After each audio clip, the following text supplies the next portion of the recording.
얼마 전 읽었던 퀀텀 라이프의 저자 김 올루세이는 말했다. 마음이 복잡할 때 주변을 쓴다.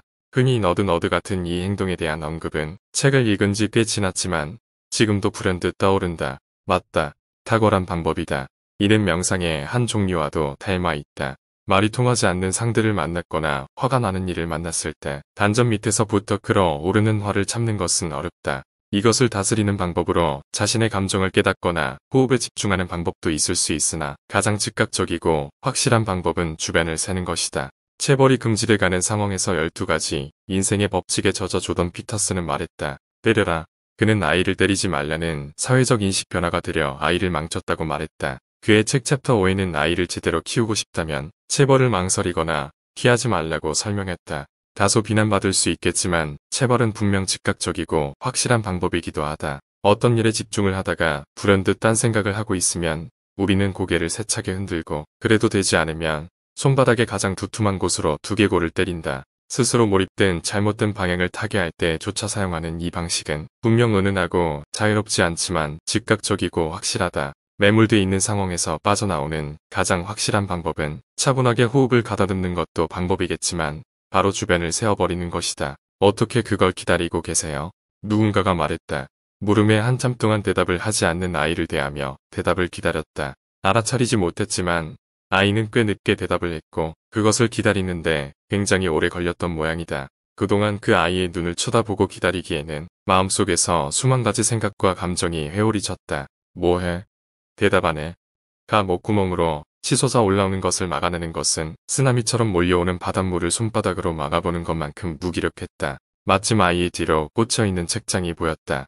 눈동자를 가장 왼쪽으로 돌린다. 한 권, 두 권, 세 권, 네 권, 대략 30권의 책을 셌을 때 아이가 대답했다.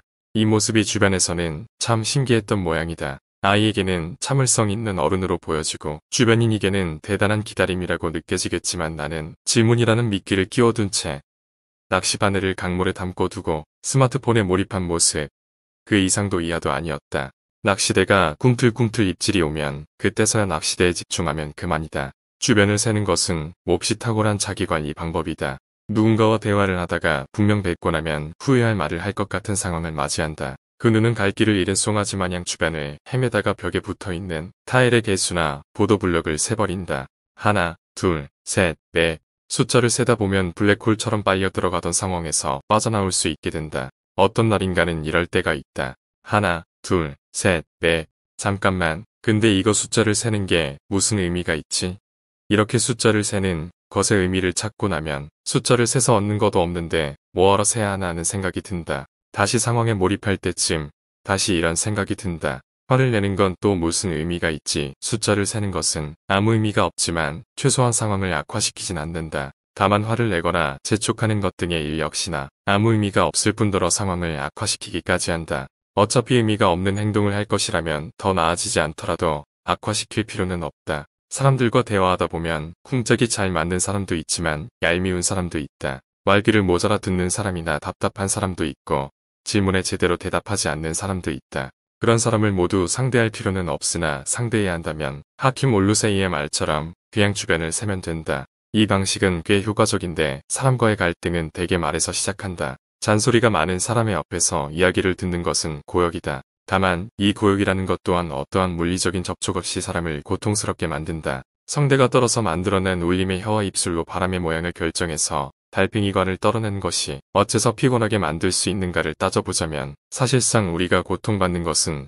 소리보다 의미를 전달받기 때문이다. 그럴 때면 그저 상대의 눈을 깊게 쳐다보고 속눈썹의 개수를 세는 편이 훨씬 낫다. 속으로는 나라님도 욕할 수 있다는데 속으로 숫자를 세던 욕을 하던 오만 가지 상상의 나래를 펼치건 그건 나만의 자유이고 상대가 보이기에는 적절하게 이야기를 경청하게 들린다. 대부분의 우리는 상대를 변화할 방법도 없고 변화시킬 수도 없다.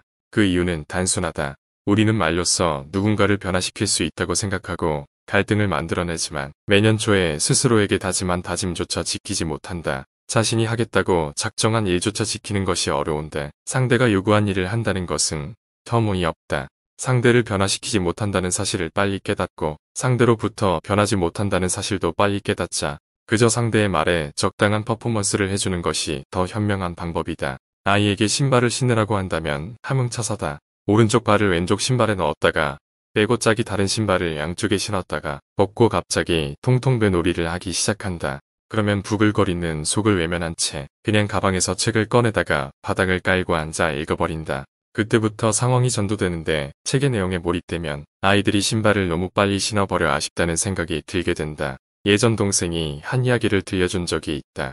어떤 청각장애 부모에 대한 이야기인데 청각 부모의 자녀가 굉장히 훌륭하게 컸다는 이야기였다. 자세한 내용은 모르겠으나 어쨌건 청각장애 부모는 아이가 말하는 것을 알아채고자 아이가 말할 때마다 눈을 맞추거나 입모양을 뚫어져라 쳐다봤을 것이다. 또한 아이가 칭얼 때는 짜증에 동요되지 않아 평온한 마음으로 아이를 대했을 가능성이 있다. 이에 어찌됐건 표면적으로 그렇다는 것은 몹시 중요하다. 단명한 예술가들은 생전의 영향력에 비해 더 높은 평가를 받게 되는 경우가 있다. 이유는 여백입니다. 즉, 더 이상 알 수 없는 상태가 됐을 때 인간은 그것을 신격화한다. 날씨는 원래 신의 영역이었으나 인간이 많이 알게 될수록 그저 자연현상일 뿐이라는 사실을 알게 됐다. 즉 인간은 잘 모를수록 신격화한다. 우리가 차분하게 상대와 상황을 진정시키고 입을 다물고 있으면 겉으로는 꽤 완전한 상태가 된다. 스스로 스트레스에 자유롭고 남의 눈에 대인배가 되는 것이다.